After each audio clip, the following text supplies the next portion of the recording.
Estamos entrando, ainda não.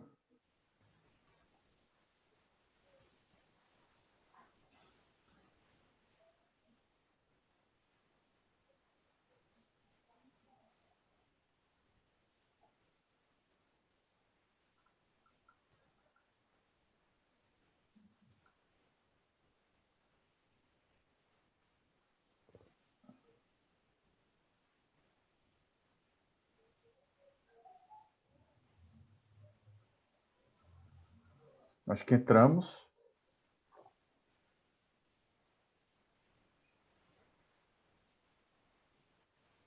Parece estar ao vivo no Facebook já.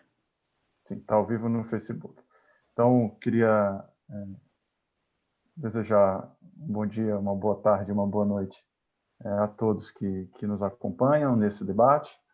Um debate importante promovido pela Associação dos Docentes da UFABC, com o tema Teto de Gastos Públicos e Orçamento Público. É um debate que vem no bojo de uma discussão e de uma mobilização que nós iniciamos na associação, juntamente com as outras categorias, né, dos estudantes, dos trabalhadores da educação da UFABC e de todo o país, no sentido de debater e de mobilizar em torno da necessidade da recomposição e da defesa do orçamento suficiente, adequado para o financiamento da educação superior pública, da ciência, da pesquisa e da tecnologia no Brasil, para não falar em todas as outras políticas públicas sociais importantes. E nós entendemos que o teto de gastos públicos, né, que na verdade é o nome fantasia da emenda constitucional 95, que é uma emenda aprovada em 2016, que congela os gastos primários da União Federal. Isso é importante, né? Acho que os nossos debatedores aqui, que eu já apresento, vão comentar isso. São os gastos primários, não envolvem os demais gastos, né, da União. Congela por 20 anos, até 2036, a possibilidade de expansão real desses gastos. E nós, né, estamos verificando que, na luta em torno do orçamento da universidade e, na verdade, federal, né, da União Federal para 2021, a perspectiva é bastante perversa em torno da manutenção do teto de gasto. A do FABC se engaja nas mobilizações em torno da derrubada do teto de gastos públicos, mas, a despeito disso, também quer promover um debate o mais amplo possível sobre o significado, as consequências, e, para isso, nós estamos realizando essa primeira edição do nosso debate, da nossa TV da UFABC, sobre este tema. Eu não me apresentei, eu sou Salomão Ximenes, atual presidente da UFABC. Na tarde de hoje, estamos aqui também com a professora Cláudia Regina, que gentilmente, professora da UFABC, vai nos ajudar aqui na interpretação para a língua brasileira de sinais, para Libras, com a Vanessa Santos, também professora, que vai nos apoiar nesta tradução, e os nossos dois convidados, que eu já também adianto a enorme gentileza de poder estar aqui nesse momento, nos ajudando nesse debate, que é a professora Rosa Maria Marques, professora titular da PUC de São Paulo, grande especialista em vários temas, mas a gente pode mencionar aquele em que ela é mais conhecida, que é a economia da saúde, né, como uma grande pesquisadora nos temas relacionados ao financiamento da saúde, à economia da saúde, e o professor Fábio Terra, nosso colega da UFABC, professor associado da UFABC, também amplamente reconhecido. Aí o Fábio tem um punhado de prêmios, né, enfim,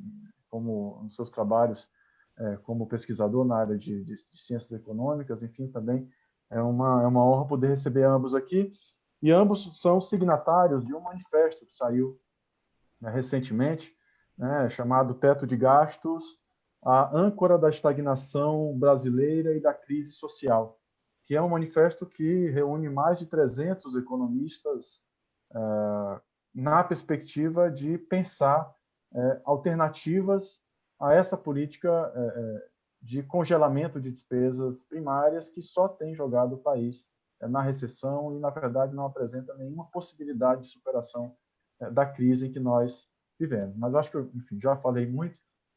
Eu queria, mais uma vez, né, agradecer aqui a participação, dizer que nós vamos abrir a palavra primeiro para a professora Rosa, depois para o professor Fábio. Quem tiver questões, dúvidas, a ideia é que o debate seja também bastante esclarecedor. Pode colocar aí as questões no nosso chat, na TV, no Facebook, e nós vamos aqui reunir, na medida do possível, essas questões para que a gente possa, em seguida, a essa fala inicial deles, trazer essas questões e fazer uma discussão e, eventualmente, esclarecer alguns pontos e aprofundar alguns aspectos de discordância ou de concordância que tenhamos entre nós. Tá bem? Então, mais uma vez, queria agradecer a Rosa e passo a palavra para a professora Rosa, professora titular da Pontifícia Universidade Católica de São Paulo. Muito obrigado, Rosa. Bom, boa tarde a todos. O professor Salomão falou que seriam uns 20, 25 minutos, né? Você avisa um pouquinho antes, Salomão? Posso avisar. Tá, ok. Eu queria saudar a iniciativa da associação. É mais do que urgente fazer essa luta, né?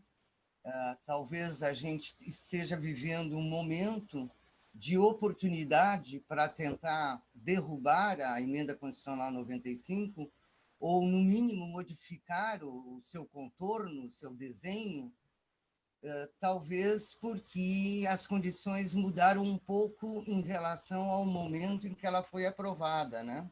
Eu vou falar algumas coisas e acredito que depois o meu colega, nós dois somos economistas, né, Fábio? O Fábio vai ter condições de aprofundar alguns aspectos, tá? Porque, veja, o Salomão falou, o professor Salomão falou da luta da área da educação, né? Concomitantemente, está sendo levada uma luta grande na área da saúde.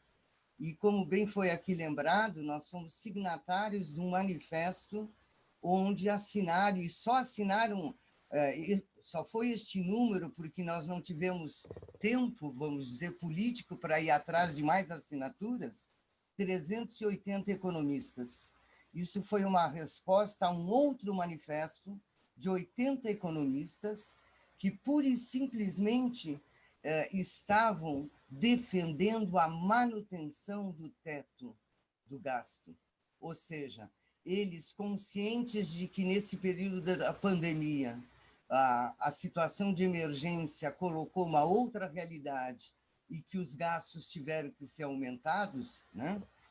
Eles, conscientes disso, rapidamente se mobilizaram, dizendo, bom, a pandemia está passando. Mentira, né? Nós estamos no tal do platô, um platô nas alturas, nunca vi coisa igual, você ficar estacionário com uma média de 1.000 mortes por dia. Porque é assim que nós estamos. Isso é a falência da política em relação à Covid-19. O fato de nós estarmos há semanas mantendo uma média de 1.000 mortes por dia. Mas estava eu dizendo que esses economistas, né, preocupados, porque, afinal de contas, já estamos quase em setembro, temos que lembrar ao mundo de que o Brasil vai seguir as regras de voltar à ordem, né, de cortar os gastos. Acho que nós temos um momento que é bem diferente daquele que circunscreveu a aprovação em dezembro de 2016.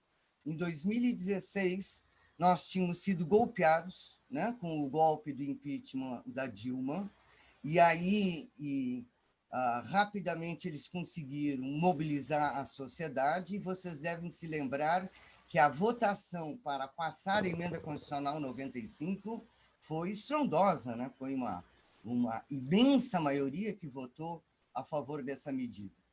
Ela não vou aqui repetir, mas ela toda é calcada em cima de mentiras de um lado, de incompreensões de outro sobre a realidade, mentiras porque dizia que a economia brasileira estava indo para uma situação calamitosa, porque o aumento, né, dos gastos públicos estava levando ao endividamento cada vez maior e que seria absolutamente ingovernável, e por isso, então, teria que conter esses gastos, né? Isso é uma mentira, é só a gente pegar os números, que não é bem assim, né? que a coisa se colocava, mas o outro grande problema era você entender que a gente trata um Estado que trata um Estado do tamanho do Brasil como se fosse a casa da gente, né? Que não haveria mecanismos, né, de financiamento, eventualmente, em momentos que a gente necessitasse.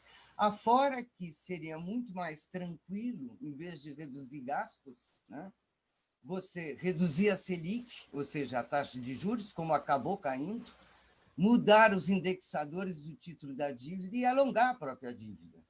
E isso seria muito mais salutar do que simplesmente propor o congelamento por 20 anos.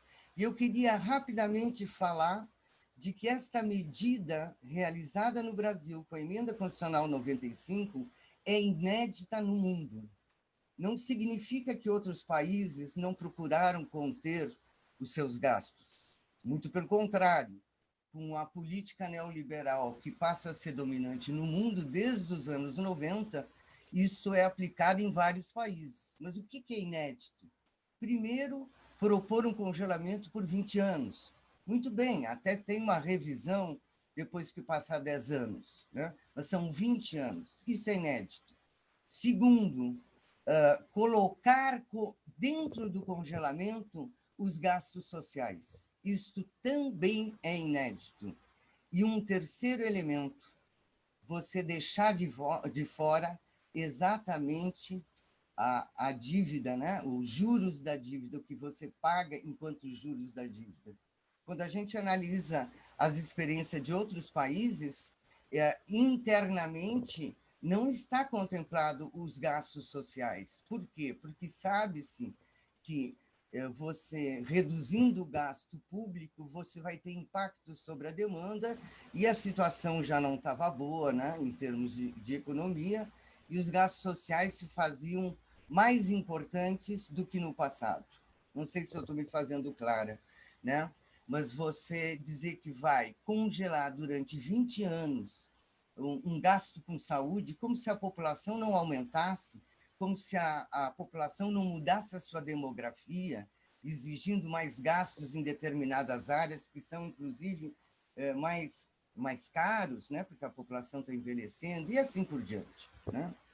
Veja, nós estamos em 2020, eu vou fazer de conta que não teve pandemia. Eu só queria lembrar para vocês que de 18, 19 a 20, então estou deixando de lado o ano de 2017, só a área da saúde perdeu 21 bilhões de reais. Ou seja, se a regra anterior fosse aplicada, nós teríamos uma disponibilidade que seria maior em 21 milhões de reais. Isso apenas em 3 anos. Imagina a perda que pode ocorrer, né, se você estiver pensando, projetando para os 20 anos. Atualmente, por isso que eu gostaria de discutir a questão do orçamento hoje, né, e não tanto nas condicionalidades do ano de 2016 e na sua trajetória.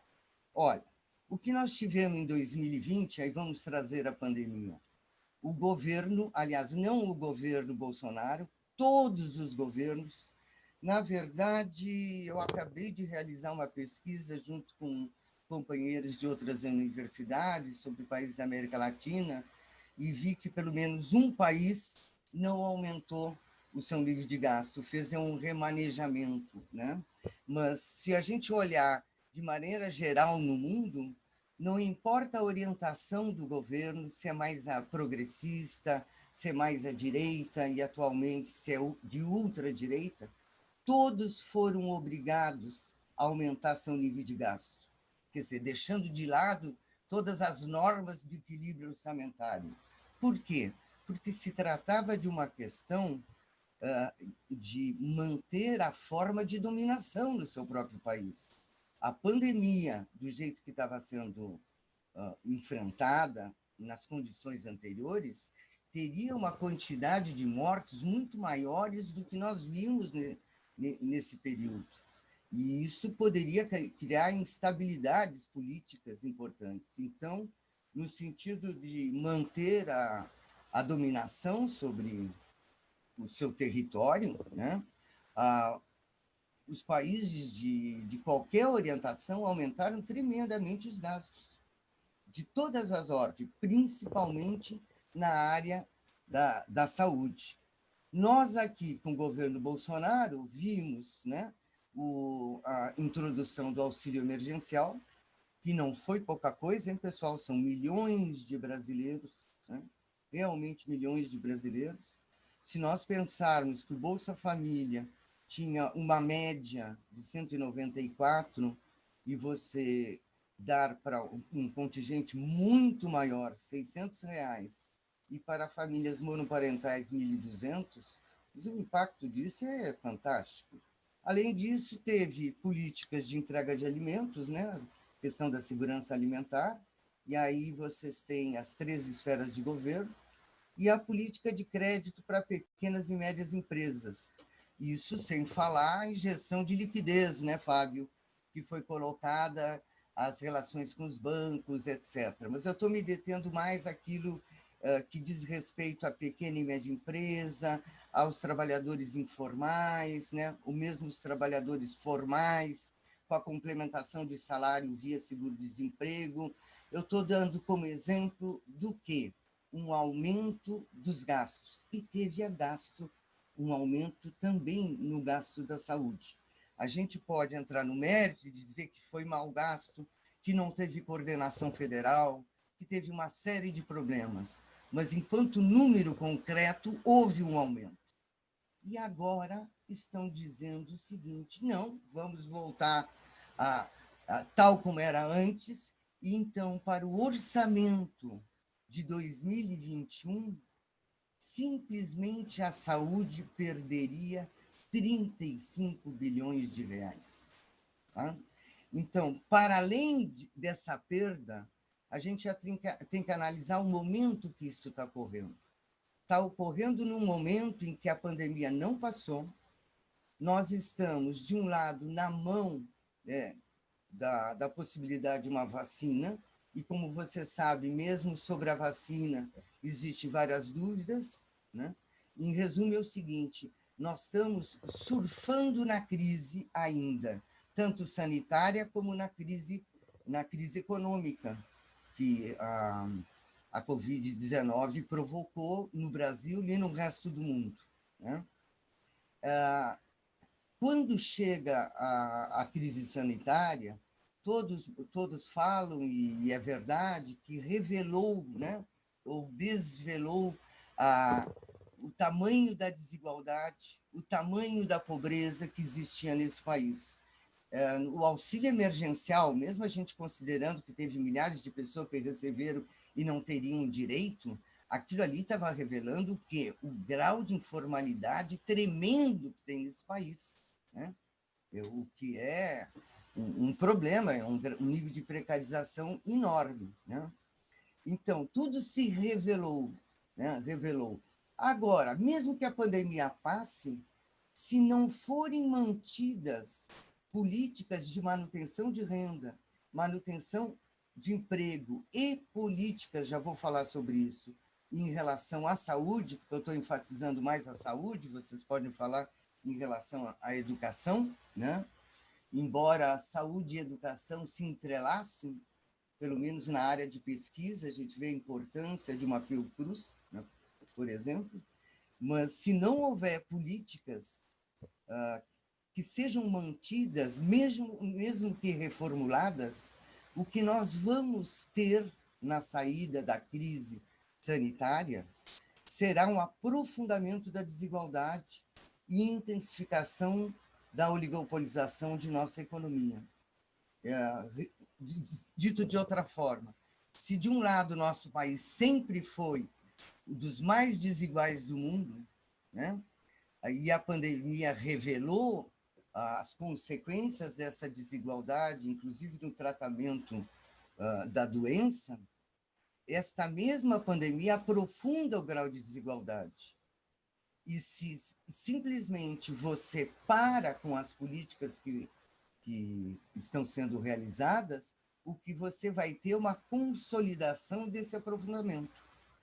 Por outro lado, tem uma questão que eu gostaria de trazer à baila, tá? Que nós, da área da saúde, estamos refletindo, que a pandemia da Covid-19 ela colocou por terra aquela falsa oposição entre direito à saúde, que nós sempre defendemos, né, que a saúde é um direito, ela não pode ser uma mercadoria, é um dever do Estado, e aqueles que defendiam que o acesso à saúde era via renda, ou seja, era um prêmio derivado da meritocracia.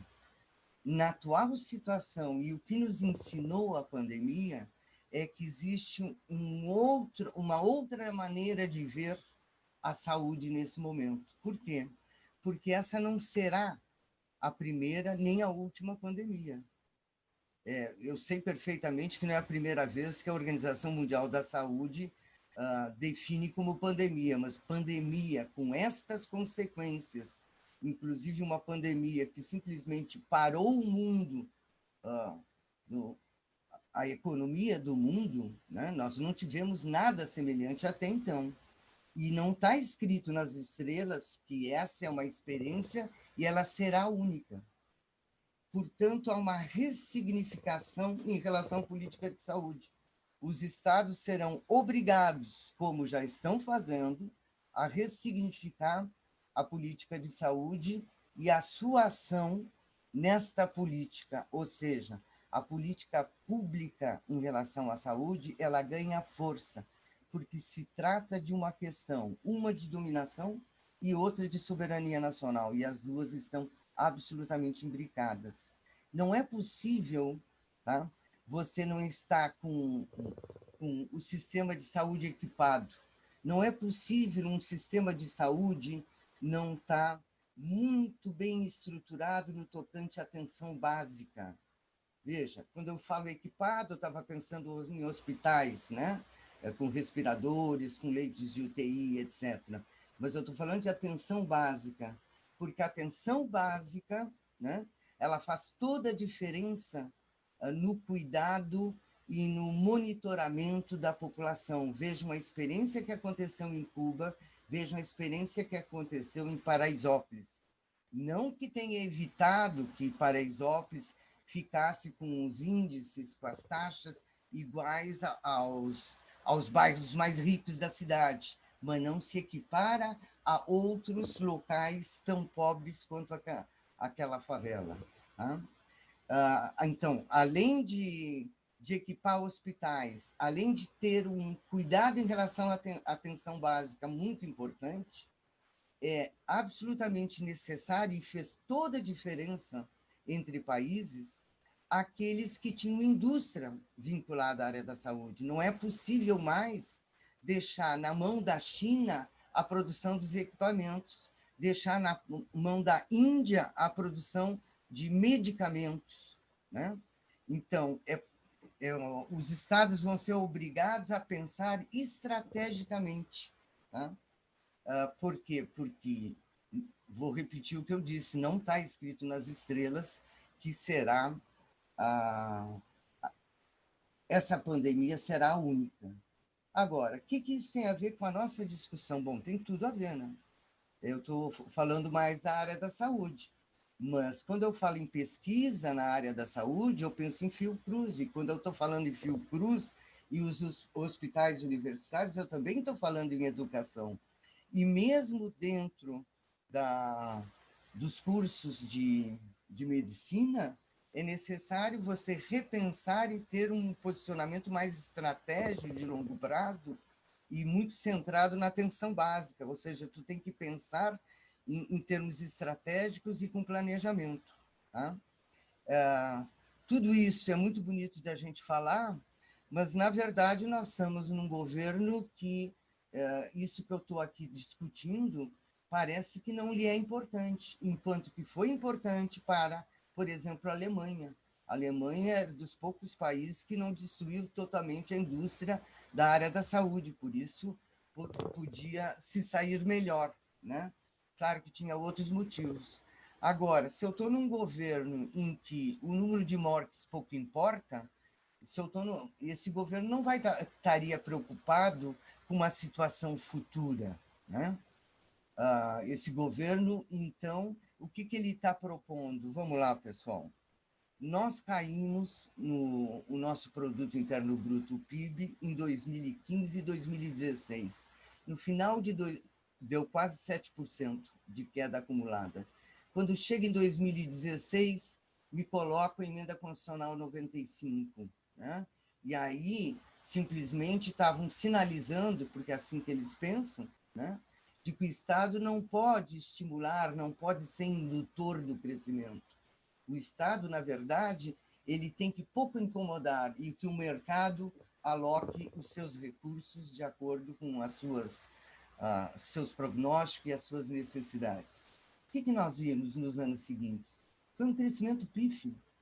Na verdade, a economia ficou estagnada, porque crescer 1%, pouco por cento, em torno de 1%, é sinônimo de estagnação, porque a economia brasileira a essas taxas, imaginando a população crescendo, as necessidades se alterando e nada acontecendo. Quando eles propõem uma volta ao equilíbrio para 2021, eles estão realmente propondo uma queda profunda da atividade econômica. Atividade econômica, mas junto com a atividade econômica, veja, é um aprofundamento que eu não consigo sequer imaginar qual será o impacto sobre o mercado de trabalho. Por quê? Porque o mercado de trabalho já está numa situação que não tem paralelo na história brasileira. Vocês têm acompanhado isso, quem estão nos assistindo, que nós temos mais gente não trabalhando do que trabalhando, né? Nós não podemos mais usar a taxa de desemprego enquanto indicador, porque ele já não indica mais nada. Tal é o número de pessoas desalentadas que não estão mais procurando emprego, né? Então, a situação é muito grave, mas eu gostaria de dizer o seguinte: a nós só resta uma coisa, fazer tal como a associação está fazendo, que o nosso presidente está nos recebendo. Já estou dizendo nosso, hein? Daqui a pouco eu vou trabalhar na Federal do ABC, fazer um concurso para ir. Mas o que nos resta é fazer isso, né? Mas fazer mostrando, primeiro, se unindo com os demais servidores, desde logo, mas tentando mostrar para a população qual é o significado dessa perda. Eu acho que, no caso da saúde, é possível você mostrar como é importante a manutenção do SUS. Mesmo a classe média, que sempre teve ojeriza ao SUS, ela aumentou um pouquinho o seu conceito em relação ao sistema público no tratamento da pandemia nesse momento. Eu acho que eu vou ficar por aqui e depois eu complemento, tá, professor? Obrigado, professora Rosa, pela, enfim, excelente contribuição. Queria destacar um aspecto que a Rosa traz, depois nós teremos um tempo para conversar, mas que é essa insanidade, né, no sentido de que nós estamos saindo, na verdade, nós estamos num platô, pretendemos sair de uma pandemia, né, e mal vemos o ponto de saída desta crise gigantesca e já existe, né, ou seja, já se encomenda a retomada de uma agenda de austeridade que, na prática, né, tem como resultado, a Rosa coloca isso bem, a desestruturação dos serviços públicos em geral, né, ou seja, serviços de saúde, de educação, de seguridade. Então, é quase que como de uma pandemia, de uma austeridade a uma pandemia, e isso, né, ou seja, para determinados setores enfim, grupos de interesse, classes sociais. Caberia a gente aqui se questionar que classe é esta, né, a que interessa essa austeridade, nós estaríamos aí encomendando um terceiro turno da pandemia, né, que é, ou seja, uma crise absurda e uma desestruturação do Sistema Único de Saúde, né, que é o que nós, enfim, que pôde responder de alguma forma à crise da pandemia nesse momento. Mas, enfim, eu não queria... Acho que esse é um aspecto que a Rosa chama a atenção, que é, de fato, essa necessidade, né, de como é que a gente consegue dialogar sobre a relação entre o teto de gasto, a política de austeridade e um plano de desestruturação progressiva dos serviços públicos no Brasil, porque é disso que a gente está tratando aqui, ou seja, não é a defesa somente, é isso, evidentemente, que é a defesa dos trabalhadores da educação, da saúde, da assistência, né? Mas não é só isso, né? Ou seja, se trata da defesa dos serviços públicos em si, e é isso que ameaça a ideia de retomar, já em 2021, que é o debate do orçamento, a política de austeridade. Mas, enfim, queria agradecer e passar a palavra para o Fábio Terra, nosso professor da UFABC, que vai poder também trazer aí alguns elementos para a nossa discussão, tanto agora como em seguida. Obrigado, Fábio. Eu que agradeço, Salomão, o convite. Para mim é um prazer conversar com todos os que nos assistem. Muita gente só nos ouve e isso ficará pela eternidade da internet. Quando for para o YouTube, já era, não sairá mais de lá. Né?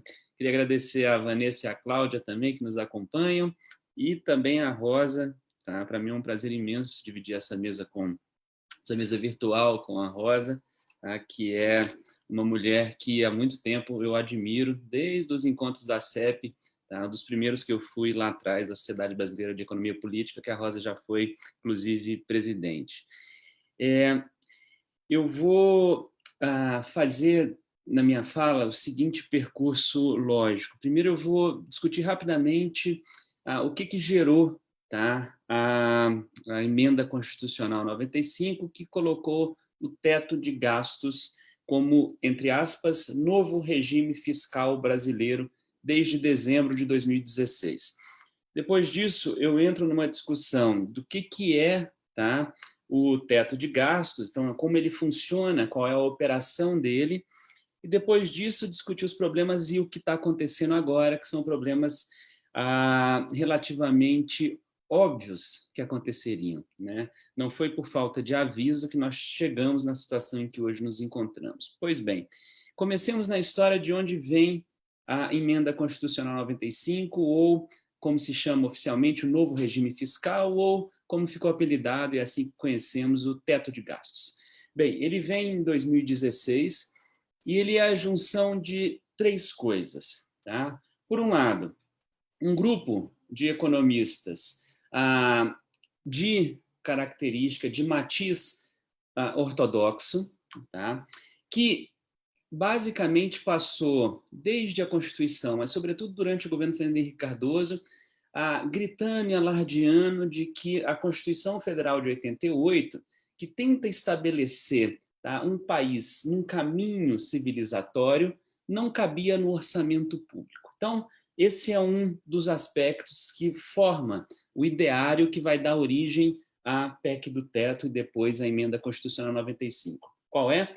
A ideia de que a Constituição de 88 quis criar no Brasil um estado de bem-estar social que, tá, na concepção destes economistas, não cabe no orçamento público brasileiro. Pois bem, essa é uma perna. A segunda perna vem da junção dessa ideia de que o orçamento, tá, é incapaz de construir o estado de bem-estar social brasileiro colocado pela Constituição de 88, tá? Isso daqui se junta à deterioração fiscal que se percebeu e que aconteceu entre 2014 e em diante, tá? Mas ali em 2016 a deterioração fiscal estava batendo o seu vale, digamos, tá? Porque o Brasil estava em crise econômica. Quando tem crise econômica, os gastos não caem, tá? E as receitas caem. Então, o resultado final disso é efetivamente uma deterioração fiscal, mas isso é conjuntural. Tá? Enquanto que aquele argumento, né, a primeira perna, de que os gastos da Constituição, tá, são insuportáveis pelo orçamento público, é um argumento estrutural, mas percebamos, 2016, o estrutural e o conjuntural se unem. Né? E se unem no momento em que, tá, em termos daquilo que foi sendo construído de ideário, de imaginário, de narrativa, tá, aqui no Brasil, era de que o Estado precisava ser, de certa forma, reduzido, uma vez que o Estado grande, inchado, ou um Estado que estava tentando fazer o caminho de construção de um país civilizado, um processo civilizatório no Brasil, tá? Que esse Estado ele só atrapalha a economia. Por quê? Muito, porque na vazão social desse ideário, as pessoas estavam relacionando muito que a nossa crise fiscal tinha chegado e criado a crise econômica que a gente passava ali em 2016, tá? E que a causa da crise fiscal era a corrupção. Então, no imaginário popular, foi essa, tá, a trajetória lógica. Tem corrupção, os escândalos da Lava Jato, muito midiáticos, colocados sob o holofote o tempo todo na televisão. Logo, o recurso que vai para o Estado é roubado. Isso daqui gerou uma crise fiscal e aumento da dívida. Como, tá, gerou uma crise fiscal gera uma crise econômica. Tá? Então, a culpa é toda do Estado. Isso no imaginário popular. Por outro lado, começou a ganhar muito mais evidência e muito mais voz a perspectiva, tá, da economia liberal, como a Rosa trouxe, as pessoas que patrocinam o tempo todo um ideário neoliberal que é redução do tamanho do Estado. Então, as coisas vão se juntando, e elas se juntam, tá, a parte estrutural da Constituição não cabia no orçamento, sob essa perspectiva, tá, a coisa conjuntural da crise, então vamos resolver com a PEC do teto, e a coisa dos economistas que começaram a ter muito mais vazão do que normalmente tem, que são economistas que estão vivendo aqui na Faria Lima e vivendo, tá, da financiarização pura da riqueza, tá, e não querem resolver via reforma tributária a questão fiscal, mas só sobre gasto primário, porque se resolverem por a reforma tributária, eles pagarão mais impostos e não querem, né? Então, isso daqui, esses economistas passam a patrocinar muito forte a ideia de que, olha, é preciso para organizar tudo fazer o downsize do Estado, a diminuição do Estado, né?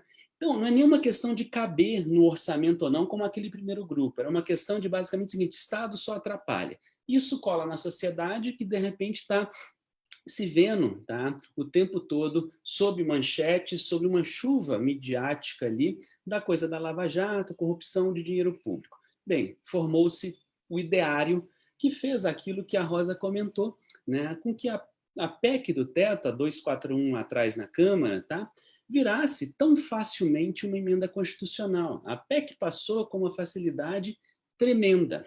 Tá? Pois bem, como é que a PEC operacionaliza a questão do teto de gastos? Tá? A PEC ela é basicamente regradora, tá? Ou seja, ela vai estabelecer uma regra sobre o que se pode ter de gasto primário entre um ano e outro, não o ano calendário, mas basicamente na formulação do projeto de lei orçamentária anual. Tá? O projeto de lei orçamentária anual precisa ser mandado até o final de agosto ao Congresso e ele é uma proposição do Executivo. Até segunda-feira, o Ministério da Economia precisa enviar ao Congresso Nacional a PILOA, tá? Projeto de Lei Orçamentária Anual, deste ano, do ano de 2021. Tá? Então, o que basicamente, o regramento dos gastos, como ele é feito? Ele é feito da seguinte forma: os gastos primários da União, entre um ano e outro, só podem crescer aquilo que foi a inflação, tá? Entre julho e junho do ano. Tudo bem? Então, pega agora julho de 2020, tá? Até julho de 2021 para se formar a PILOA lá em agosto de 2022 para o ano de 2023. Então, o processo é isso. Mas agora percebamos. Se os preços da economia, tá, dirão o quanto que o orçamento pode crescer, isso significa que nós só teremos um orçamento desde 2017, quando passa a valer, tá, a emenda constitucional do teto de gastos, até o final dela, em 2036, o crescimento do gasto primário, tá, da União só vai ser suficiente para manter o mesmo nível real de compra, tá, de 2017. Então, quando a gente tiver lá em 2036, caso a PEC durasse, até lá ela não vai durar, porque ela vai cair de ruim, né? a gente teria basicamente um nível de gasto real, ou seja, aquilo que compra mais bens e serviços, capacidade de aumentar a riqueza do Estado, tá? De gasto do Estado.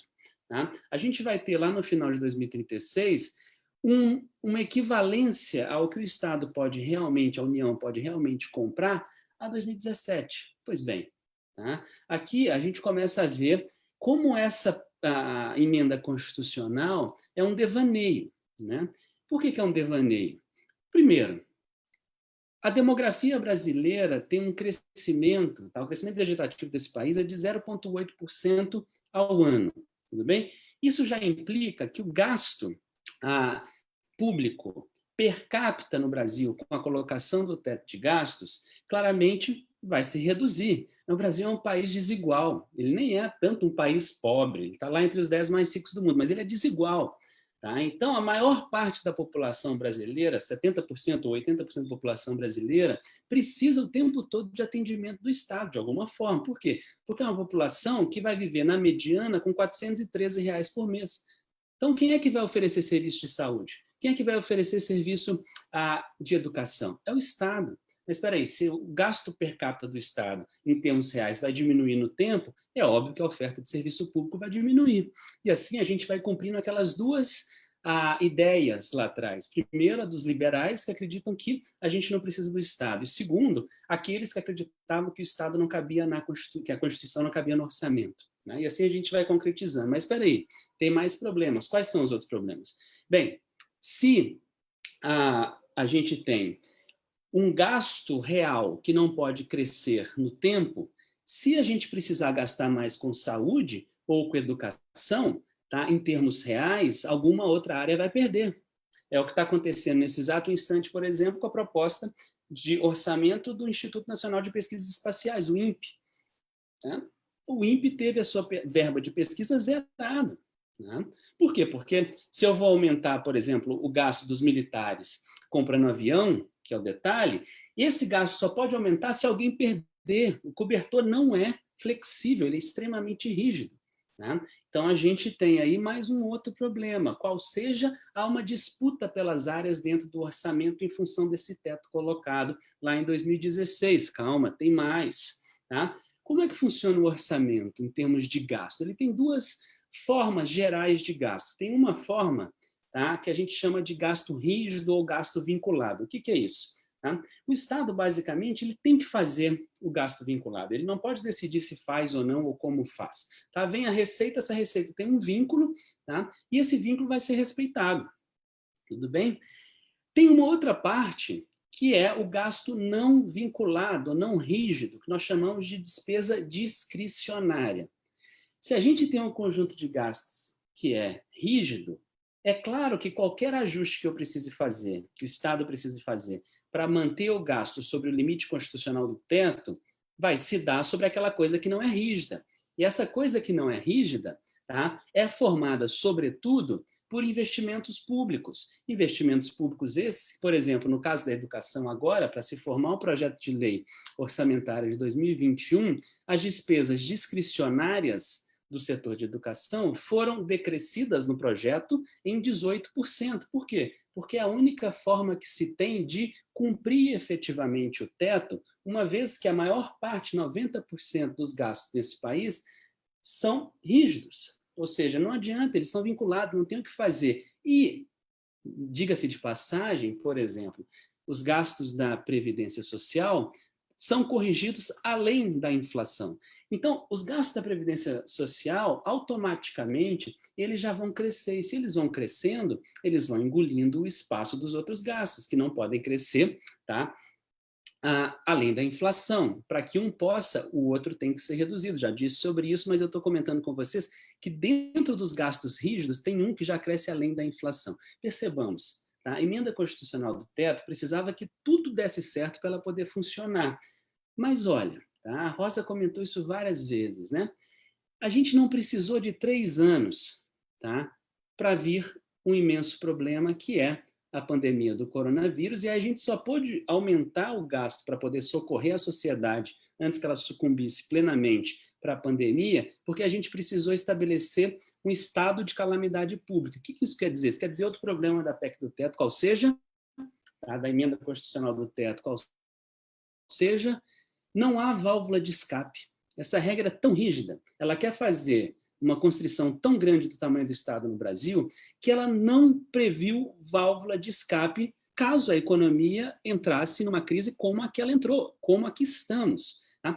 E a gente não precisava se mandinar para ver que aconteceria alguma coisa dessa natureza. Por quê? Porque se a gente olha para trás, ao invés de ficar tentando prever o futuro, a gente teve crise. Tá? Em 15, 16, teve crise em 8 e 9, teve crise, tá? Em 95, 97, 98, 99, 2001, 2002. Não precisava ser a mãe de Ná para descobrir que a gente teria um problema desse em algum momento. E para piorar, se a gente quiser mudar a regra agora de gasto que o Brasil tem, e precisa mudar, precisa colocar uma regra execuível, viável, praticável, a gente vai precisar fazer uma outra PEC. Porque aqui no Brasil, diferente do mundo inteiro, só a Dinamarca e Letônia, tá, que tem regras de gasto, regras fiscais gravadas na Constituição. Tá? Ou seja, quis se constitucionalizar a redução do Estado brasileiro a fórceps, colocando-lhe uma camisa de força, achando que um sapato menor do que o tamanho do pé reduziria o tamanho do pé ou da pessoa. Bem, a gente sabe que isso não é o caso, né?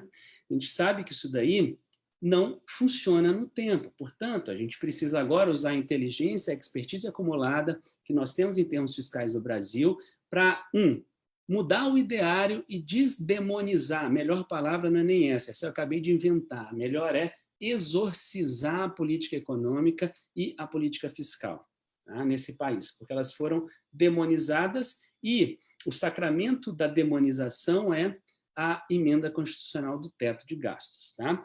A gente precisa também entender que, na medida em que hoje a PEC vigente, tá? Hoje a emenda vigente, obriga a redução de gastos naquilo que pode ser efetivamente reduzido, que é a parte não vinculada, ou como chamamos tecnicamente, discricionária dos gastos públicos, tá? Se a gente ficar insistindo em resolver a PEC do teto por aqui, tá, a gente vai construir um imenso, tá, peso para as gerações futuras. Por quê? Porque quanto menos a gente investe em termos de investimento público hoje, menos a gente puxa o investimento privado hoje. E quanto menos investimento privado e público acontecerem,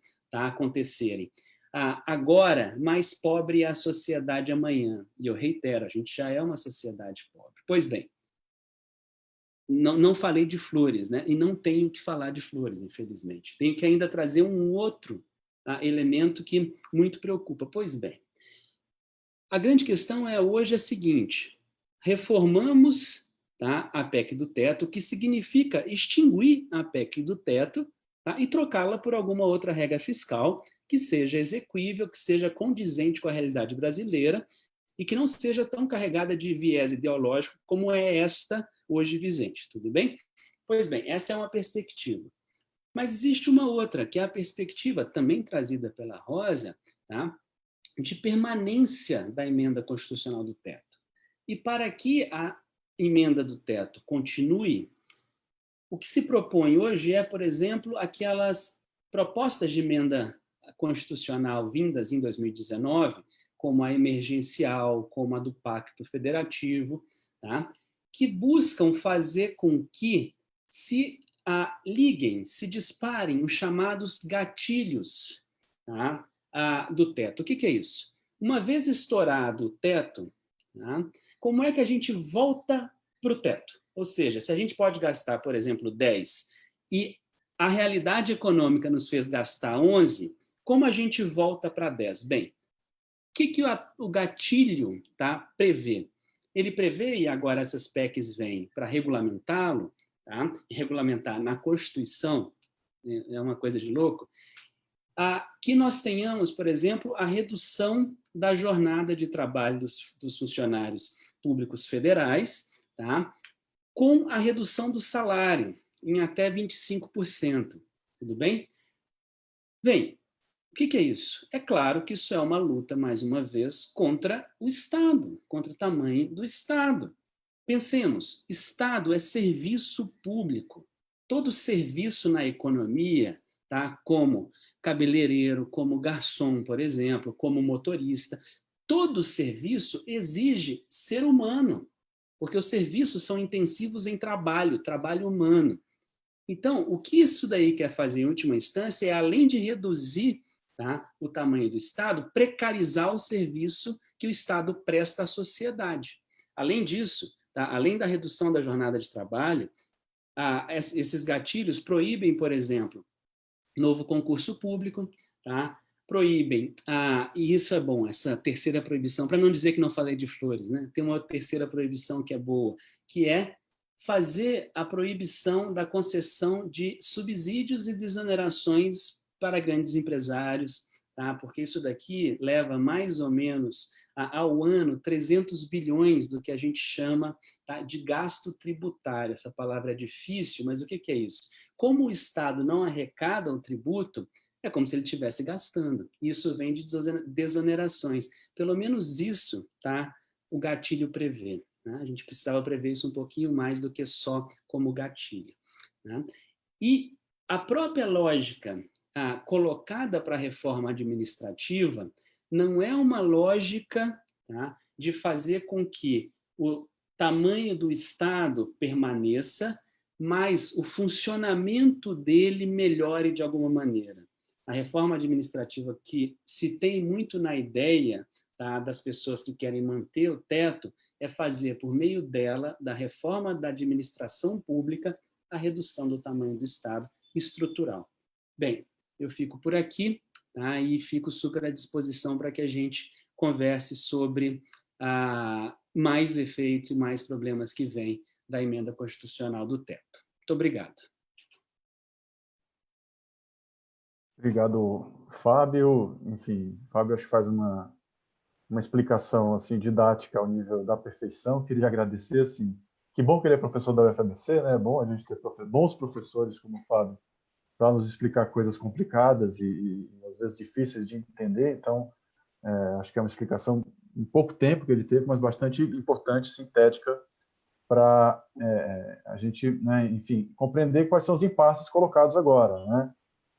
Tem vários comentários aqui colocados pelo colega William na UFABC, e o William traz algumas daquelas que eram, na minha visão, assim, as promessas, né? Ou seja, um pouco o dourar a pílula da emenda constitucional 95, o vulgo teto de gastos, né? Ou seja, é importante estabelecer um limite do gasto público no Brasil, porque as corporações do serviço público se apropriam do orçamento, coisa do tipo, portanto, o teto vai obrigar os decisores políticos a, de fato, decidirem o que é prioridade nesse país, né? Ou seja, se é prioridade os orçamentos de castas, né, do poder público, ou a saúde e a educação, né? Essa era a promessa, né? Estamos chegando aí à véspera de no encaminhamento do orçamento de 2021, do projeto de lei orçamentária para 2021, e, lamentavelmente, o que a gente vê na proposta de lei orçamentária é o oposto desta promessa, né? Ou seja, o fortalecimento do orçamento de castas, dos militares, do judiciário, né, das carreiras de Estado mais valorizadas, digamos assim, e um desfinanciamento ao nível de colocar em dificuldade de funcionamento mesmo, né, os serviços de educação, as universidades, as instituições de pesquisa. O Fábio citou o INPE, mas a gente poderia ampliar isso para o CNPq e a CAPES, né, que já nos últimos anos vem sofrendo, e a perspectiva do orçamento de 2021 é uma perspectiva dramática, né, dramática de caso se confirme este desenho orçamentário, e é o contrário justamente do que se dizia, né? Ou seja, na verdade, a ideia do teto de gasto, porque existe um elemento que não é um elemento desta falsa tecnicalidade da ideologia neoliberal, que é a disputa política de classes, inclusive, né, em torno da distribuição do orçamento público, né? E na história do país, né, o que protege a política social dessa apropriação privada por parte das elites, inclusive algumas elites que estão no Estado, são os pisos constitucionais de financiamento da educação, à saúde e à seguridade social, né? Isso é importante que se diga também, ou seja, eu cheguei a mencionar, na época da publicação do teto, olhando especificamente para o financiamento da educação, com a colega Hélida Pinto, né, num texto que a gente chama a emenda constitucional de estado de sítio fiscal, né, porque ela, na prática, ela faz, no orçamento da política social, o que o estado de sítio faz em relação ao direito à circulação, à livre manifestação. Ela suspende as garantias fundamentais de financiamento da educação, à saúde e à seguridade. E a nossa perspectiva já era, naquele momento, o Fábio, né, reitera isso, nós já dizíamos aquilo, eu atuando na área especificamente de educação, a Rosa na área de saúde, né, que a tendência seria, na verdade, o esvaziamento progressivo do financiamento dessas políticas. E, lamentavelmente, nós estamos à beira de confirmar isso, né, no orçamento de 2021. E aí eu queria já trazer uma questão para o debate, tanto da Rosa, enfim, para o Fábio, que aí tem mais a ver com a questão, digamos, da economia política, digamos assim, da crise que nós estamos vivendo agora, né? Que é como entender esse reposicionamento, né, da disputa em torno do orçamento brasileiro. Porque o Fábio coloca, olha, em grande medida você teve ali uma convergência da ideologia neoliberal com o imaginário, né, que poderia se chamar de uma ideologia também do combate à corrupção, né, e vimos no que isso deu agora, inclusive recentemente, né, mas como, apesar de serem coisas até relativamente incompatíveis, né, ou seja, a ideia de que o montante que eventualmente foi desviado para a corrupção quebrou o Estado brasileiro é absolutamente maluca, né, no sentido de que são escalas muito diferentes, inclusive, mas isso se ligou ali, né?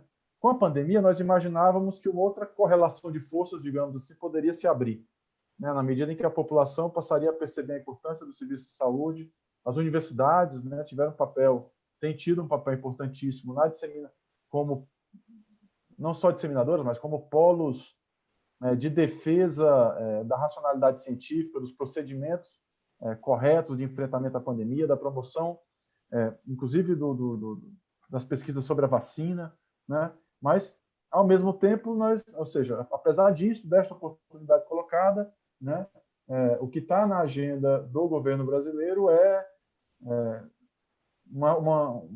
um duplo caminho, e nenhum deles um caminho conectado com as políticas sociais, né? É o caminho de retomar a austeridade 100% Paulo Guedes, né? Ou o caminho de furar o teto, mas furar o teto em favor de algumas poucas castas do serviço público. Não é à toa que o orçamento de 2021 aponta, né, no sentido de uma elevação dos gastos da defesa acima dos gastos da educação. Acho que isso é muito expressivo, né? Isso é muito expressivo.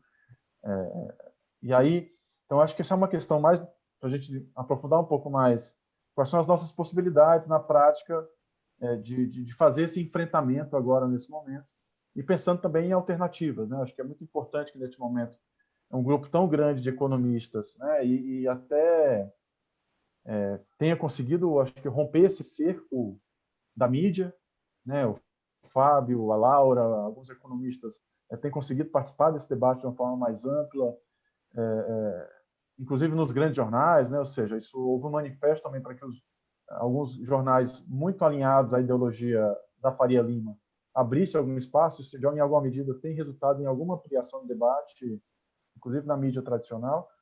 Mas como é que a gente avança, né? Ou seja, no sentido de fortalecer essa mobilização em defesa dos serviços públicos, da educação pública e da saúde. Aí tem uma questão da professora Zuleide Queiroz. Eu agradeço a professora Zuleide por nos acompanhar, é nossa colega da Universidade Federal do Cariri, né, da URCA e da Estadual do Cariri, né. Ela pergunta: como você avalia a situação da PEC para a vida das mulheres, em especial as trabalhadoras domésticas, né? Acho que traz uma dimensão aqui do recorte de gênero, também das políticas de austeridade. E tinha A Regimeire pergunta sobre a questão dos concursos públicos. O Fábio trouxe essa questão, né, dos gatilhos, que já se anuncia, né, na verdade, na Lei Complementar 173, a ideia de suspender concursos públicos e preenchimento de novos cargos até o final de 2021, já com uma medida de exceção. E antes disso, o William tinha feito uma pergunta mais específica sobre a questão dos juros, né? Acho que vocês viram. Enfim, tem a ver com o debate sobre o que é o endividamento tolerável, né? Num Estado como o Estado brasileiro. Se vocês pudessem comentar isso também. E aí, enfim, é isso. Não sei quem inicia agora, Rosa, Fábio. Uma Rosa? Pode ir, Rosa. Tudo bem. Vai lá. Bom, primeiro que são muitas questões e todas elas muito, muito complexas. Essa fala que o professor Salomão fez, né, de um lado, que eu mesma falei isso, a ressignificação da saúde, parte da classe média vendo mais com bons olhos o Sistema Único de Saúde, mas, ao mesmo tempo, outras coisas acontecendo. Olha, em primeiro lugar, eu vou dizer o seguinte, viu? Já que estamos aqui, eu diria o seguinte: a gente tem que parar com essa ideia de que economia é algo, sei lá, uma ciência exata, que existe uma verdade em relação à economia. Nós que somos da área da economia política, nós sabemos que, em última análise, economia é política. Nada mais do que político. O orçamento, o que ele cristaliza, o que a gente está vendo no orçamento? Ali é o resultado das forças ativas dentro da sociedade viva, né? É aquele resultado. No embate é aquilo que dá. E então vamos nos situar. Nós, infelizmente, viemos de um período de muitas derrotas. A primeira derrota foi, sim, o impeachment da Dilma. E a segunda derrota, cachapante, impensável, foi a eleição do Bolsonaro, né? E não adianta buscar culpados, pessoal. É um problema que sabemos que tem manifestações fora do Brasil, ou seja, não é um problema apenas brasileiro, né? Mas algo está mudando, realmente algo está mudando. E está mudando na relação Estado-sociedade, está mudando em relação à visão sobre educação. Não se trata apenas de acabar com a educação pública e, no lugar, colocar o privado, o que já seria algo para a gente se mover, para a gente se mobilizar. Porque, de fato, né, o capitalismo, dadas as suas contradições, porque ele está num nível de dificuldade há muito tempo. Para ter uma ideia, a crise de 2007 e 2008 não foi superada em nenhum momento. Nós entramos na crise provocada pela pandemia sem ter resolvido, né, os dilemas colocados pela crise de 2007 e 2008. Mas sem me aprofundar, porque a crise do capital ela tem raízes muito profundas, com dificuldades de sua reprodução, de uma capacidade ociosa enorme, né, nos grandes oligopólios, mas não se trata só, portanto, de abrir um canal de acumulação para o setor privado. Então, o setor privado que está sufocado, vamos abrir mercado, né, na área da educação, na área da saúde, na área das prisões, dos exércitos, tudo. O privado está entrando em absolutamente tudo. Mas não é só isso. É uma mudança na sociedade em relação ao que é educação, a quem deve educar, tá? Eu sei que nós que estamos na área estamos no nível universitário, fica mais difícil, mas lembrem-se como cresce a defesa de que a educação tem que ser colocada é uma tarefa das famílias, né? Pelo menos para o ensino não universitário, mas para o ensino elementar, né? Da mesma forma como cresce a ideia de que o que importa é que as pessoas se façam e não que elas recebam do Estado. Essa história de direito que nós, muito bem lembrado pelo Fábio, né? A importância da Constituição de 88, que foi o ápice do nosso processo de redemocratização no país, que mal ou bem nos colocou numa outra trajetória, né? Aquele tipo de elan que estava alimentando a carta, aquilo ali não existe mais. Existe nos setores progressistas que lutaram na época, ou no pessoal mais jovem que segue essa mesma trajetória, mas está havendo um questionamento completo. Por isso que eu digo assim, foi uma derrota impensável. Quando a gente pega, né, a defesa do atual presidente e dos seus seguidores, a gente cai para trás de como é que alguém pode dizer uma barbaridade dessa? Mas é por quê? Porque não cabe dentro da nossa lógica iluminista. Essa que é a verdade. Aquilo ali é contra a modernidade, pessoal, que está sendo colocado.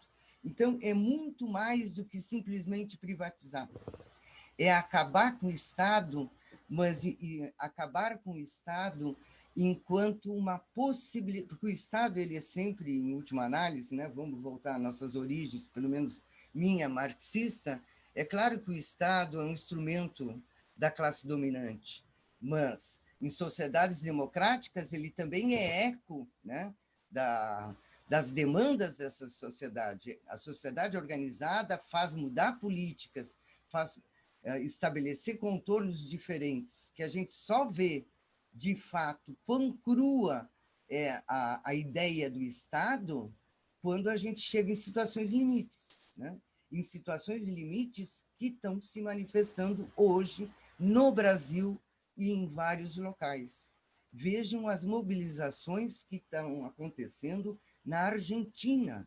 As pessoas dizem as mesmas coisas que dizem aqui. Não acredito na ciência, não existe coronavírus, um novo coronavírus, pandemia, que pandemia? E aí o Estado impondo que você use máscara e coisas e tais. Tá? Então, o que eu queria dizer é o seguinte, primeiro a gente tem que reconhecer que a situação que nós vivemos é de uma complexidade que eu não consigo achar paralelo na história recente. Segundo, dentro dessa complexidade, as coisas não estão definidas. Então, nós temos avanços de um lado da resistência. Eu acho que houve, sim, um crescimento da resistência, mesmo no interior da pandemia.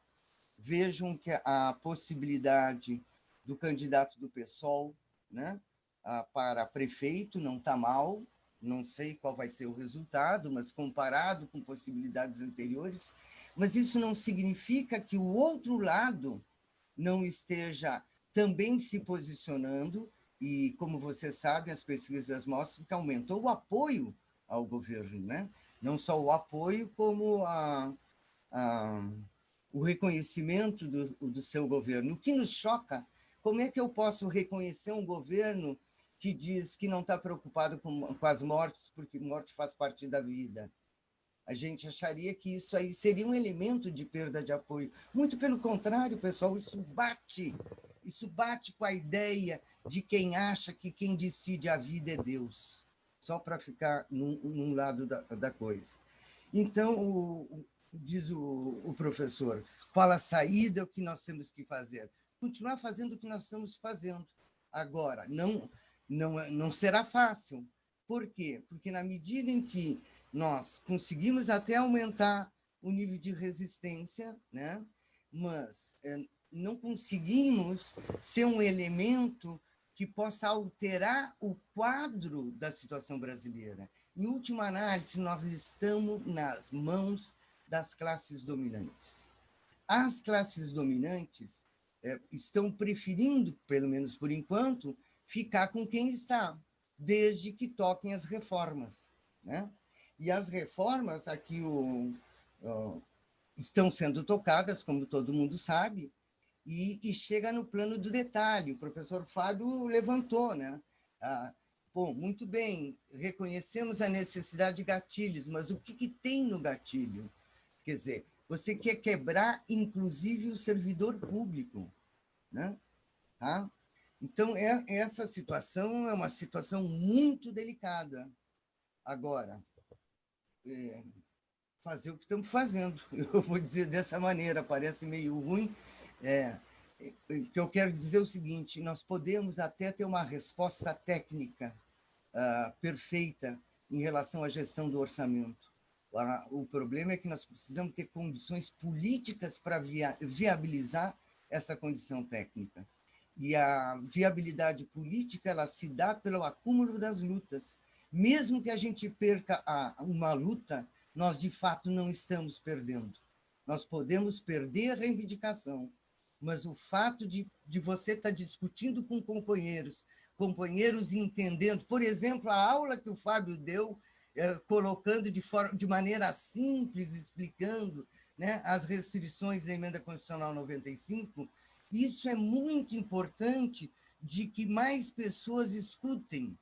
Por quê? Porque mesmo aqueles iguais a gente, trabalhador como a gente, defendem, sim, que os gastos não podem aumentar. Então, nós temos que desmistificar. Por quê, pessoal? Porque, afinal de contas, o atual presidente foi eleito pela imensa maioria da população, né? E faz parte dessa imensa maioria da população os trabalhadores, os pobres e os desvalidos. Eles votaram contra eles mesmos, porque nós temos que dialogar e formar essa população. Não sei se eu respondi as questões, né? Só queria dizer uma coisinha que eu achei muito bom que o Fábio lembrou, que uma das outras, quase ineditismo, né, da nossa Emenda Constitucional 95 é o fato de ser escrito na Constituição. Eu tinha esquecido disso, Fábio. Isso é muito importante de ser dito, porque isso amarra totalmente. Ok. Obrigado, Rosa. Desculpa, me confundi aqui. Rosa, eu queria só resgatar aqui uma questão, duas questões que apareceram também, enfim, não estou trazendo mais trabalho para o Fábio, não, mas se ele puder comentar ainda aqui de passagem, aí o nosso tempo também daqui a pouco se esgota, mas a professora Carolina Stuck, que é diretora da UFABC, trouxe uma questão que eu acho que chama a atenção, né, para um dos aspectos de insanidade da Emenda Constitucional 95, que é o seguinte, ainda que você faça a melhor reforma tributária possível, o melhor controle de desonerações possível, né, no sentido do que o Fábio propõe, na lógica da Emenda Constitucional 95, da sua lógica interna, isso não poderia ser aplicado no sentido de gasto, de ampliação de gasto primário, porque ela congela o gasto, né? Então, na verdade, quando a gente discute a necessidade de mudança dos critérios de desoneração, de uma reforma tributária progressiva, lembrando que no STF hoje existe uma ação que questiona a regressividade do sistema tributário brasileiro, porque, de fato, é um sistema absolutamente incompatível com os preceitos constitucionais e que não foi modificado, né, apesar da Constituição de 88. Então, então, a professora Carolina chama a atenção para a necessidade de discutir justamente isso, né? Ou seja, que a gente precisa discutir não só o que gasta, mas como arrecada. O problema é que a emenda constitucional ela é tão limitada no sentido, né, de bitolada, que ela só olha de fato para a despesa primária, né? Ela, no sentido que o Fábio coloca, de que um dos objetivos práticos aí é bloquear qualquer possibilidade de reforma tributária, né? Pelo menos é assim que eu interpreto. Eu não agradeci a professora Rosa também, que trouxe comentários de ordem política que eu acho que são essenciais, né? E tem a ver com uma outra questão que antes tinha sido colocada aqui pelo André Pastia. André, desculpa, eu não peguei na hora, mas o André destaca, né, essa relação entre a agenda de ciência e o ataque simbólico, e eu diria até não só simbólico, né, André, o ataque mesmo objetivo, né, no seu orçamento às universidades públicas, tem a ver com alguns aspectos que a Rosa traz,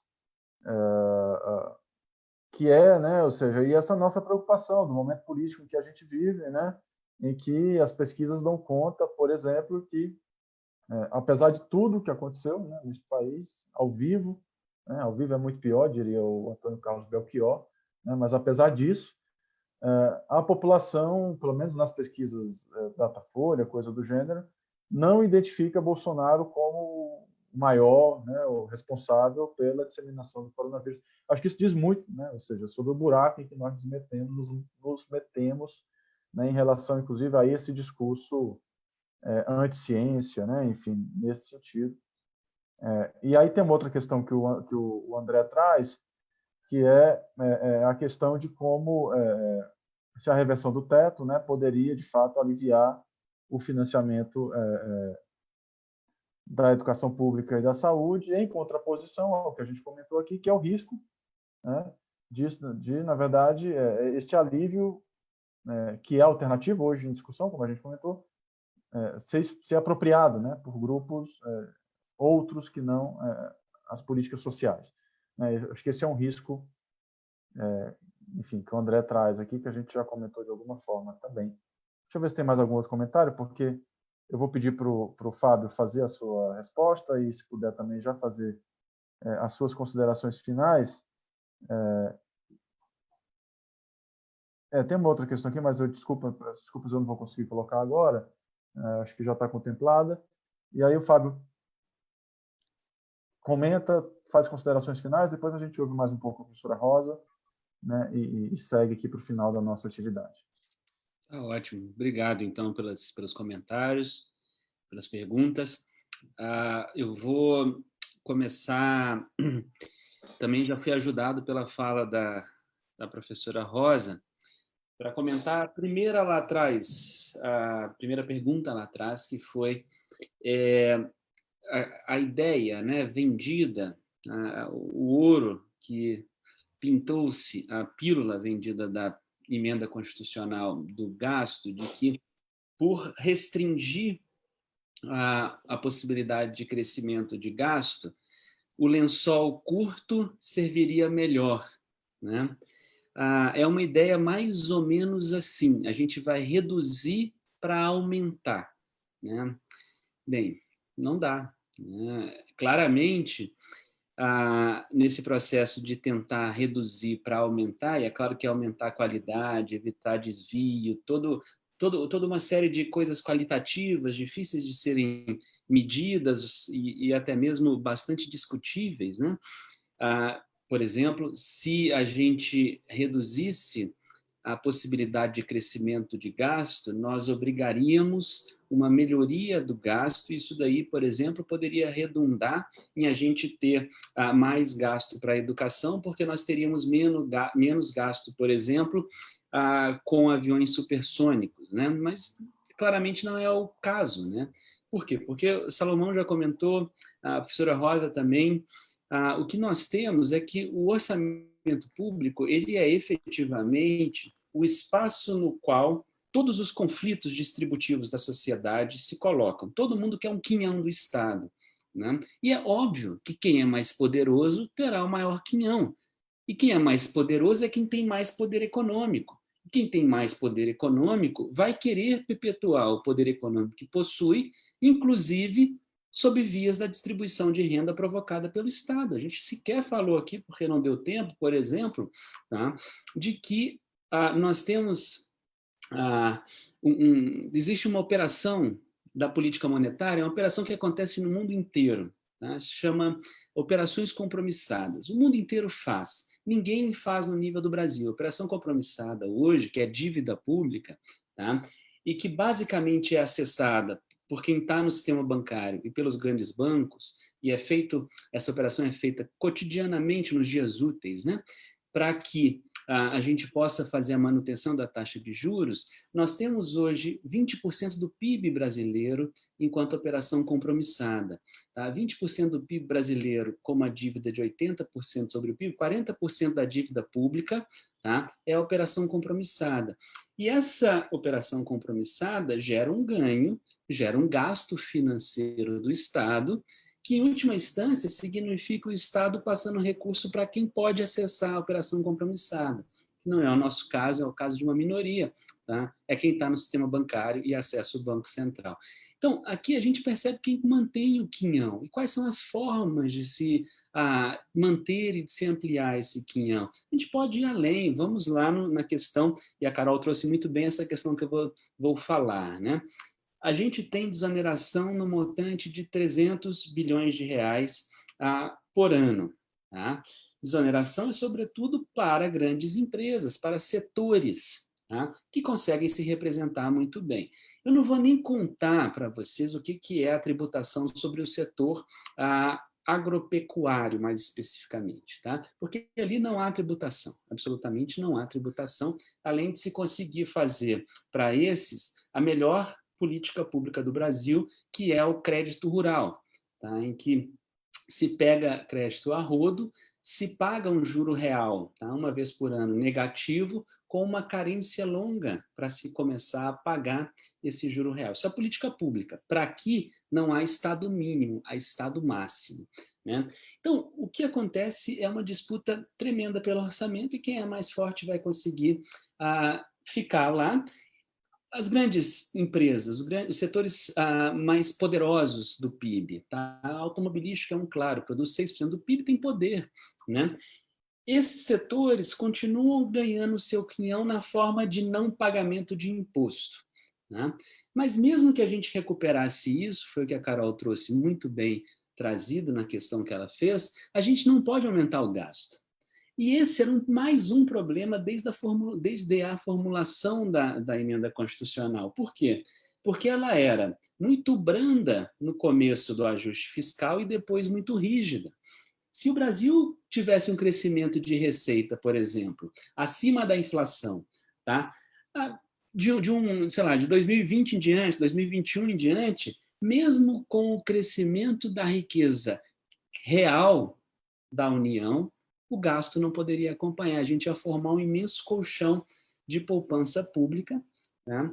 E só para comentar, mas eu não vou explicar, isso é só para deixar curioso. Se a gente usasse essa poupança pública para recomprar a dívida pública, ela ia virar dívida pública na forma de compromissada, e eu não estou lelé, estou contando como funciona o sistema financeiro. Aí, com isso, eu vou emendar numa questão sobre qual é o tamanho sustentável da dívida pública. Bem, tamanho sustentável da dívida pública, não achem que eu estou louco, é verdade o que eu vou falar. Depende do quanto a gente convenciona, nossa sociedade, a dívida pública, tá, sobre o PIB, num patamar que a gente aceita. A Itália aceita 150 hoje, Japão aceita 200, Estados Unidos 100, Reino Unido 100, Canadá 100, tá? Espanha 120% do PIB. A gente no Brasil questionou quando chegou a 70 a dívida bruta, sendo que o conceito concreto que a gente deveria usar é dívida líquida, isto é, a gente pega o total do que a gente deve e deduz do total de ativos que a gente tem. Tudo bem? Mas tem mais um elemento aqui, porque não é só de convenção, tá? Que a gente forma um montante que a gente aceita e valida o tamanho da dívida enquanto sociedade. Tem elementos concretos que formam essa convenção. Qual? Por exemplo, o Estado, a União, tem a capacidade de definir mais ou menos qual a renda que ele quer ter. Nós não temos. Tá? O Estado quiser tributar 35% do PIB, ele coloca 35% de PIB de tributação. Ele vai garantir de certa forma, porque vai ter evasão, vai ter elisão, ele vai garantir de alguma forma a renda dele. 2, quando eu pego uma dívida no banco, ou quando eu compro fiado ali no mercadinho da esquina, eu vou dever o banco, ou deverei, tá, o mercadinho da esquina, em reais. Real é uma moeda emitida, mantida pelo Estado. Se eu quiser fazer um contrato de dívida usando Fábio Coin, tá, minha moeda, ninguém vai aceitar. Tá? Isso faz com que o Estado tenha um poder que é bastante bom, né? Ele tem a capacidade de definir qual a unidade de conta, qual a moeda de um país. E nesse sentido, é claro que a dívida dele, tá, será a dívida mais benquista da sociedade. Por quê? Porque é a dívida que tem o maior ente da sociedade, que dita o tamanho da sua renda e que oferece a moeda que paga a própria dívida. Ninguém consegue fazer isso, só o Estado. Tá? E tem mais, o Estado tem muito ativo. A União Brasileira, tá, tem alguma coisa em torno de 4,5 trilhões de ativos. tá? Créditos tributários a receber, Reserva Internacional, Petrobras, Banco do Brasil, o FABC, tudo isso é ativo da União. Qual outro agente na economia consegue ter, tá, um patrimônio tão grande? Ninguém, nem o velho da Havan tem isso. Tá? Só a União. Logo, essa questão da convenção que a gente aceita sobre qual deve ser o tamanho da dívida pública não é uma coisa só de vontade. É olhar para os critérios objetivos que fazem o Estado ser, tá, o ente econômico especial que há na economia. Então, quando a gente demoniza muito a política fiscal, quando a gente se assusta com a dívida pública, a gente, no fundo, está limitando a capacidade que o Estado tem de fazer política econômica. E aí chega agora, 2020, no meio da pandemia, quando a gente fica lá demonizando o tamanho do Estado, como o Estado pode atuar, 2021, tá, as pessoas quererão fazer um ajuste fiscal forte e fará aquilo que, em última instância, a professora Rosa comentou, né? A derrocada do Brasil, a estagnação completa do país que já é muito debilitado. Tá? Só para finalizar, eu prometo que é a minha última frase, tá? O André comentou da universidade pública sob ataque, né? Eu diria que ela não é atacada só pela constrição do poder de gasto, né? Ela já foi atacada nesse governo pela própria nomeação de Vélez, de Weintraub. Então, o ataque sobre a universidade vem de absolutamente todos os lados, né? Muito mais do que meramente recurso, mas esse, é claro, manter a universidade de pé em partes, porque o que faz a universidade ficar efetivamente em pé é a nossa resistência, é a nossa luta por um Brasil melhor, por um Brasil racional, por um Brasil não negacionista, por um Brasil que sabe, em última instância, que o caminho do desenvolvimento precisa usar a cabeça, tá? E não a fé de acreditar que cairá um maná do céu, porque nunca caiu, não vai cair tão cedo. Essa é a minha mensagem final, tá? Que a gente continue lutando por esse país, como fizemos aqui nessa sessão. Foi ótimo, agradeço muito o convite.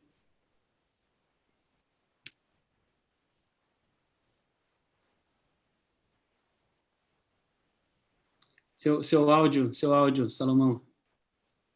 É um clássico, já virou um clássico, né, das lives, enfim, eu não poderia passar uma live sem esse tipo de equívoco, então é isso, agora com áudio. Agradecendo o Fábio, já passo a palavra para a Rosa. Queria só comentar uma coisa que o Fábio coloca, né, que é muito importante, né, ou seja, a ideologia neoliberal, ela despersonaliza, né, e ela tira as pessoas, né, ou seja, do campo, né, no sentido de que a ampliação do gasto, houve ampliação do gasto público no Brasil entre 2005 e 2014, sobretudo, né, 2015, eu estudo o financiamento da educação, é evidente, houve uma grande ampliação, né?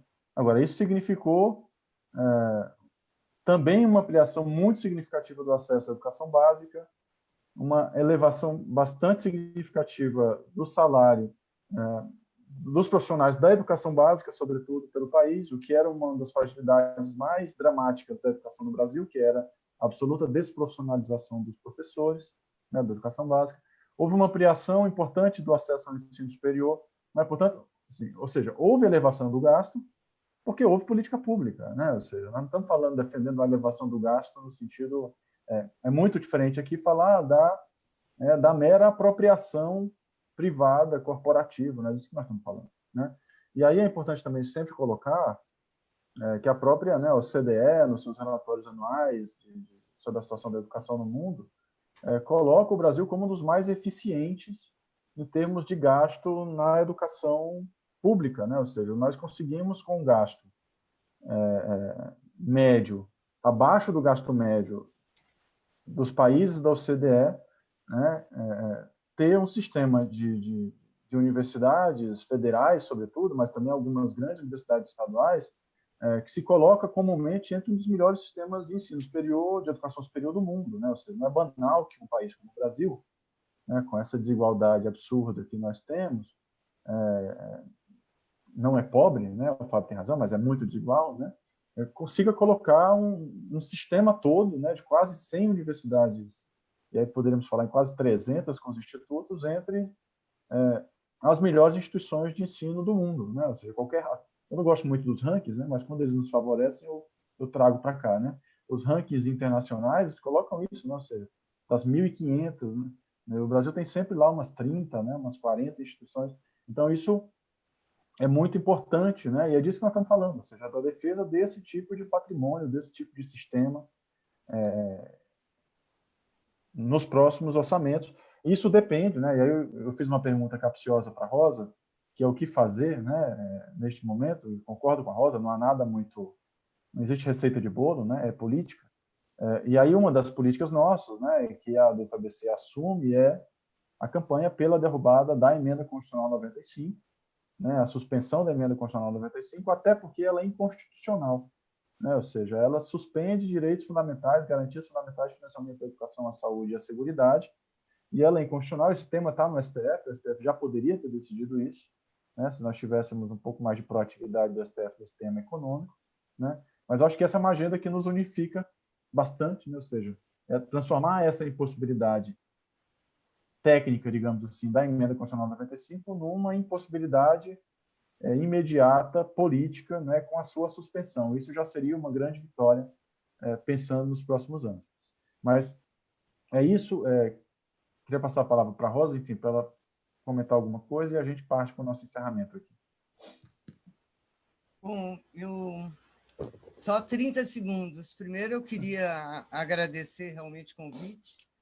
Eu acho que foi uma oportunidade de ouvir o professor Fábio, ouvir o professor Salomão e a gente discutir um tema tão importante quanto esse, né? Nós vamos continuar discutindo, porque a emenda constitucional 95 ela vai estar pairando sobre a nossa cabeça, em primeiro lugar agora em relação ao orçamento do próximo ano, e o que nós temos que fazer, né, acho eu, é continuar lutando pela derrocada e, no mínimo, tentar modificar, nem que seja um pouco, o que está sendo previsto para o orçamento de 21. Porque o orçamento de 21 é a pá de cal, pessoal. Não é voltar à norma, não é simplesmente voltar ao equilíbrio, à situação anterior. Deixa eu insistir. O Brasil, agora no final de agosto de 2020, não é o Brasil de dezembro de 2019. Teve uma pandemia, estragou completamente o tecido social, a economia, e numa situação dessa, você voltar ao equilíbrio fiscal é consolidar e aprofundar mais o nível de desigualdade. E eu queria fazer uma demanda, numa próxima live, a gente discutir isso que vocês muitas vezes repetem, que é a tal da apropriação corporativista, né? Eu não gosto disso. Isso aí, eles não são corporação, eles são classe dominante, pessoal. Nós temos que entender isso. Exército não é uma corporação, faz parte dos instrumentos da forma de dominação. Então, não é por acaso que há uma escolha nesse orçamento. Tá? Então, mas isso, como já acabou o tempo, né? A gente discute isso numa próxima. Tá bom? E, mais uma vez, agradecer, acho que foi muito legal. Agradeço, enfim, a Rosa, inclusive esse chamado, porque eu acho que chama para um rigor, né? E nós somos professores também de todos nós aqui, é muito importante essa conversa, né? E essencialmente concordo com a Rosa, mas queria então agradecer, dizer só mais uma coisa, que a nossa associação, a do FABC, né, inicia com uma assembleia que foi feita no último dia 20, esta live, esse processo de discussão, de mobilização contra os cortes que já são anunciados para as políticas de educação, mas não só de educação, de saúde, de trabalho, de direitos humanos e todas as políticas sociais no orçamento de 2021, mas isso também pensando como um projeto de reforma estrutural neoliberal do Estado brasileiro, que tem como mote a emenda constitucional 95, por isso que a gente começa com essa discussão. Uma próxima discussão que nós vamos fazer nas próximas semanas, especificamente, não é esse tema, vai tangenciar o tema que a Rosa chama a atenção, mas é especificamente o que pode ser o reflexo desta reforma neoliberal no campo econômico, na organização do serviço público, olhando para os servidores públicos, né? E aí acho que a gente pode aprofundar esse tema, Rosa, né?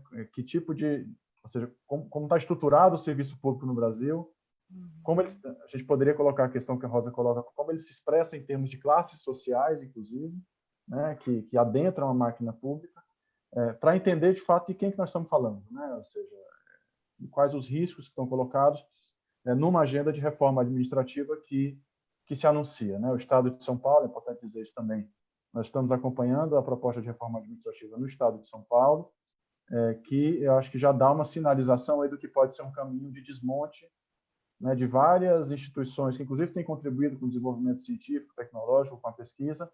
E, no caso de São Paulo, o risco não é 2021, o risco é 2020, né, porque a proposta é, inclusive, já expropriar e extrair parte do orçamento das universidades estaduais e da FAPESP e de outras fundações, já neste ano de 2020, como solução, digamos assim, para o ajuste no Estado. Enfim, aqui caberia uma outra discussão, a gente pode até vir a discutir especificamente o Estado de São Paulo com as instituições, aí, com os parceiros, os colegas das estaduais paulistas, né? Mas só para dizer que isso também nos preocupa, sobretudo, e também, né, não só, mas a FAPESP, como uma agência de pesquisa fundamental também para a nossa instituição, para as nossas as universidades federais em São Paulo e no Brasil. Mas é isso, eu queria agradecer mais uma vez, precisava falar um pouco dessa nossa agenda de discussões, agradecer mais uma vez a Cláudia, a Vanessa, Cláudia é professora da UFABC, também que gentilmente se dispôs aqui a nos ajudar,